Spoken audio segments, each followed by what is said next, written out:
Hello. I'd like to talk to you today about some complaints that our clients bring to us on several occasions. They tend to say our workers are resentful, our middle management people are resistant to change, our teams are apathetic. They don't want to get with the program. And we ask the question, well, were they that way when you hired them, or did you have to train them first? Which way did this go? And it's a serious question, because what we would say is that most people really want to do well when they start. They come in, they want to accomplish things, they want to do well in the company, they want to be successful, and it's only after they work there for some years that they actually decide they don't care anymore.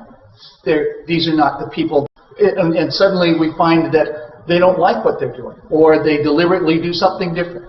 So we say, why is that? Well, one of the things that we think is true is that organizations have cultures, and that those cultures develop moods and attitudes, and that they're very distinct from one company to the next.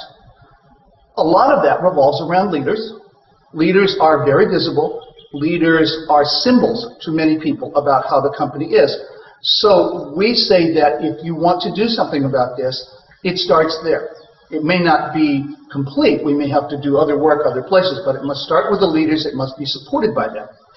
And so we will work with the leaders and then work down in the culture in order to start this process, sort of like a chemical reaction, to start this process of change that will become more positive and have people see a common purpose and work toward it. Part of what we have used in this approach is called ontological analysis. And that, the way we use it, leads us to rigor in communication. We talk about conversations for relationship, for possibility, and for action. And we will say to people, you have to have all of those in place, and there is a hierarchy. You must have relationship in place, or you can't get to possibility. And if you don't get your possibility conversation done, then it's going to be very difficult to have people act.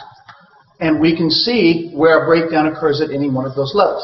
And we can teach people how to be more proficient at that.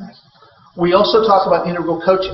So a quick model of integral coaching is my mind, my body, other people, and stuff. The four quadrants. There's me, my emotions, my mind, what I think, the way the world looks at me. There's the physical person that I am. That tends to be distinct. There are my relationships with other people. And then there's my external physical environment. Because in many cases, if we look to make a cultural change, we're actually saying maybe even the environment needs to change. Maybe that would support it, as well as I need to act differently, I may need to understand things differently, I need to deal with myself internally, and of course, in business as a leader, I must attend to my relationships. And we have found that to be very, very helpful. One of the things that we do is we combine group learning experiences with individual coaching. So we will work together as a team on common themes, and then we will each leader we will take out and coach individually to support the actual changes that it takes in order to see this culture really change. We think both are necessary. The first, so that we have common ground, and the second, so that we have effective and sustainable change.